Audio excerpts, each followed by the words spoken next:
DNA मित्रों, अब हम 19 दिन तक चले मॉनसून सत्र के परिणाम का विश्लेषण करेंगे। हंगामे और ड्रामे के साथ शुरू हुआ मॉनसून सत्र हंगामे और ड्रामे के साथ ही आज खत्म हो गया। आज आपको जानना चाहिए इस मॉनसून सत्र की परीक्षा में सांसदों का रिजल्ट क्या रहा, संसद के प्रतिनिधियों को कितने प्रतिशत मार्क्स आए, जनता का करोड़ों रुपए खर्च करने वाले नेताओं ने कितने पैसे का काम किया और कितने करोड़ रुपए सिर्फ हंगामे में फूंक दिए। इस हंगामे और ड्रामे के बीच जो कुछ कानून बने उस पर चर्चा नहीं हुई। मतलब कानून बनाने से पहले जो गहन समीक्षा होती है, कानून के हर पहले पर जो बारीक चर्चा होती है, जो सुझाव दिए जाते हैं, वो बिल्कुल गायब थे।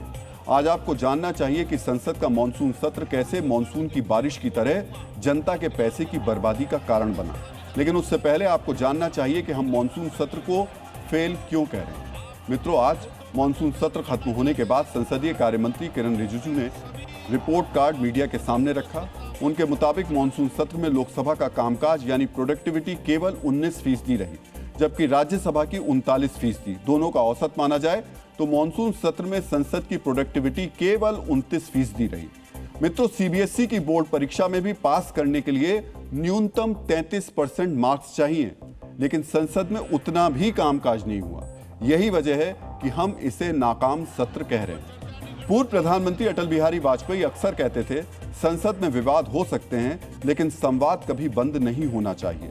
बहस लोकतंत्र की आत्मा है। अटल जी हमेशा संसद में गंभीर बहस, संवाद और असहमतियों के बीच भी मर्यादा बनाए रखने के पक्षधर थे। उनका मानना था कि लोकतंत्र शोरगुल से नहीं बल्कि सार्थक संवाद और आदर भाव से चलता है। लेकिन मॉनसून सत्र के दौरान ज्यादातर समय ना तो सार्थक संवाद दिखाई दिया, ना ही एक दूसरे के प्रति आदर भाव। इसकी जगह शोरगुल और हंगामे का बोलबाला रहा। संसद सत्र के दौरान कई मौकों पर पक्ष और विपक्ष के सांसद आमने सामने हो गए। आज भी संसद के मकर द्वार पर सत्ता पक्ष और विपक्ष के सांसदों ने प्रदर्शन किया, एक दूसरे के खिलाफ नारे लगाए, छीटाकशी की, प्लेकार्ड और बैनर लहराए। नारेबाजी धीरे धीरे भिड़ंत में बदलने लगी तो संसद की सुरक्षा में तैनात कर्मियों ने मोर्चा संभाला। और मॉनसून सत्र में यह पहली बार नहीं हुआ है। ऐसा लगता है कि आमने सामने की यह भिड़ंत अब न्यू नॉर्मल हो गई है। संसद के भीतर भी इसी तरह हंगामा जारी रहा। आखिरी दिन तो लोकसभा की कार्यवाही सिर्फ 3 मिनट चली, जबकि राज्यसभा करीब 1 घंटे। इसके साथ ही संसद के दोनों सदनों की कार्यवाही अनिश्चित काल के लिए स्थगित हो गई। कड़वाहट इतनी ज्यादा रही कि विपक्ष ने सत्र संपन्न होने के बाद लोकसभा स्पीकर ओम बिरला की चाय पार्टी का भी बहिष्कार किया। संसद का कामकाज न चलने के लिए दोनों पक्ष एक दूसरे को जिम्मेदार ठहरा रहे हैं। पहली बार ये दृश्य देखने को मिला कि सरकार खुद कह रहे हैं कि हम डिस्कशन चाहते हैं और ऑपोजिशन बहाना बना करके डिस्कशन से भाग रहे हैं। ये सरकार इतनी डरी हुई कि इस 2 दिन के चर्चा में ना प्रधानमंत्री आए जो रात को रील बनाते हैं, ना गृह मंत्री आए और 15 दिन तक गृह मंत्री लापता, गायब। राहुल गांधी, आपकी उद्दंडता से देश की राजनीति नहीं चलेगी। बहस होने देंगे नहीं, आप सदन चलने देंगे नहीं। पूरा सेशन चला है, ना प्रधानमंत्री जी आए ना गृह मंत्री जी आए, तो कैसे चलेगा फिर ये लोकतंत्र और ये पार्लियामेंट? पार्लियामेंट है डिबेट के लिए, चर्चा के लिए। चर्चा को लेक्चर बोलते हैं तो वो ठीक है, लेकिन सुनना पड़ेगा ना, वो जो बोलते हैं हम भी वो सुने हैं। वो ये चाहते हैं कि पार्लियामेंट हमारे सामने कुछ नहीं, सब कुछ हम हैं, ये उनकी आदत है। मॉनसून सत्र के दौरान 25 दिनों में लोकसभा की 19 बैठकें हुई। सदन की सामान्य बैठक सुबह 11 बजे से शाम 6 बजे तक होती है। दोपहर 1 से 2 बजे तक लंच ब्रेक रहता है, यानी एक दिन में सामान्य रूप से 6 घंटे सदन की कार्यवाही चलती है। इस हिसाब से लोकसभा में 19 दिनों में करीब 114 घंटे कार्यवाही होनी चाहिए थी, लेकिन हुई केवल 17 घंटे 30 मिनट, यानी एक दिन में सिर्फ 55 मिनट। सोचिए, एक दिन में कम से कम 6 घंटे काम होना चाहिए, लेकिन 1 घंटे भी लोकसभा की कार्यवाही नहीं चली। मित्रों, लोकसभा की 1 घंटे की कार्यवाही का खर्च 75 लाख रुपए आता है। इस हिसाब से जनता के करीब 72 करोड़ रुपए बर्बाद हो गए। वहीं राज्यसभा में 114 घंटे में से केवल 37 घंटे 24 मिनट काम हुआ, यानी 76 घंटे 36 मिनट कम कार्यवाही चली। इस हिसाब से जनता के करीब 58 करोड़ रुपए बर्बाद हो गए। कुल मिलाकर सदन की कार्यवाही न चलने के कारण मॉनसून सत्र में 130 करोड़ रुपए का नुकसान हुआ। ये जनता का पैसा था, आपका पैसा था, लेकिन सांसदों ने हंगामे और ड्रामे में इसे बर्बाद कर दिया। मित्रों, प्रश्नकाल एक महत्वपूर्ण समय होता है जहां जनता से जुड़े मुद्दे उठाए जाते हैं, लोकसभा में प्रश्नकाल का समय 11 बजे से 12 बजे के बीच होता है, जबकि राज्यसभा में दोपहर 12 से 1 बजे के बीच हर दिन 1 घंटे के हिसाब से दोनों सदन में 19 घंटे प्रश्नकाल चलना चाहिए था। लेकिन चला कितना, यह भी आपको जानना चाहिए।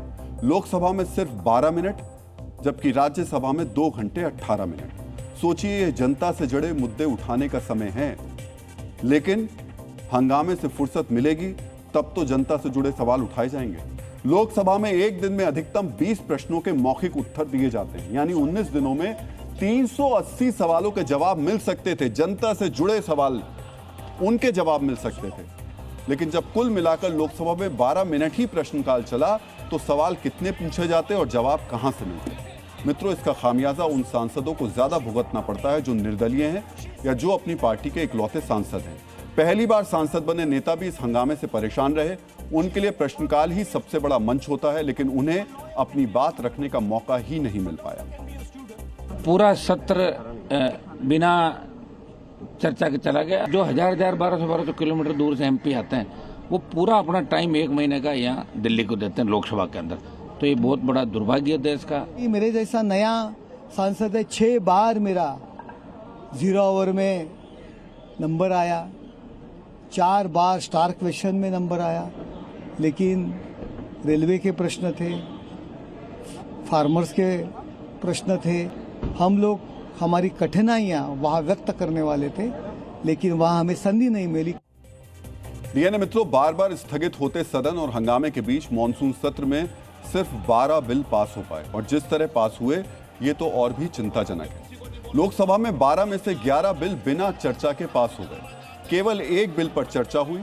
अब आपको यह भी जानना चाहिए ये बिल कितनी देर में पास हुआ। सुप्रीम कोर्ट जजेस बिल को लोकसभा में 4 मिनट में पास कर दिया गया। Registration of birth and death bill को 4 मिनट में पास कर दिया गया। वहीं एमएसएमई डेवलपमेंट बिल और taxation and other laws bill को 3 मिनट में पास कर दिया गया। बैंकर्स बुक एविडेंस बिल को 5 minute, Kerala name change bill को 4 मिनट और mines and minerals amendment bill को 5 मिनट मिले। सिर्फ एंटी पेपर लीक बिल ही ऐसा था जिस पर लंबी चर्चा हुई। लोकसभा में इस पर 10 घंटे 55 मिनट बहस हुई। कुल मिलाकर लोकसभा में 12 बिल, करीब 12 घंटे चर्चा हुई, लेकिन इनमें से 10 घंटे 55 मिनट सिर्फ एंटी पेपर लीक बिल को मिले। बाकी 11 बिल 65 मिनट में पास हो गए। सोचिए आप, 11 बिल 65 मिनट में पास हो गए, यानी एक बिल 6 मिनट से भी कम समय में पास हुआ। यानी जब सवाल पूछने थे तो सदन नहीं चला, और जब कानून पास करने थे तो चर्चा ही नहीं हुई। सोचिए, जब संसद में विधेयकों पर चर्चा ही नहीं होगी तो इनकी खूबियों और खामियों का पता कैसे चलेगा? जल्दबाजी में बना कानून संसदीय परंपरा के हिसाब से भी ठीक नहीं है, लेकिन संसद सत्र की इस नाकामी को कांग्रेस उपलब्धि बता रही है। आपको सुनना चाहिए कांग्रेस के लिए मॉनसून सेशन में क्या उपलब्धि रही। ये 4 बड़ी उपलब्धियां हैं। 1 नेशन 1 इलेक्शन इस सेशन में नहीं आया। वीबीएसए विधेयक इस सेशन में नहीं आया, टल गया। ऑटोमेटिक बर्खास्तगी विधेयक नहीं आया, इस सेशन में टल गया। और एफसीआरए बिल जेपीसी को गया है।